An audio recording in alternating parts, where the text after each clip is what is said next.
This man heard very strange sounds coming from under his house, and when he discovered what it was, he immediately called the police. James had lived in this house for many years in Portland, Oregon, and he had no idea that a terrible secret was hidden right under his feet. One day, as he was returning from work and parked his car in front of his house, he heard a strange noise coming from beneath it.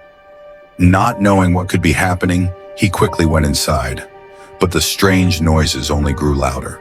Concerned, James got down on the floor to listen more closely and became convinced that the sounds were indeed coming from under his house. Feeling desperate and scared, he called his wife, and together they began to investigate. It was at that moment that they found a secret door, a kind of hatch in the floor. Even though he was terrified, James decided to go down to find out what was happening. When he discovered what was underneath his house, he immediately called the police.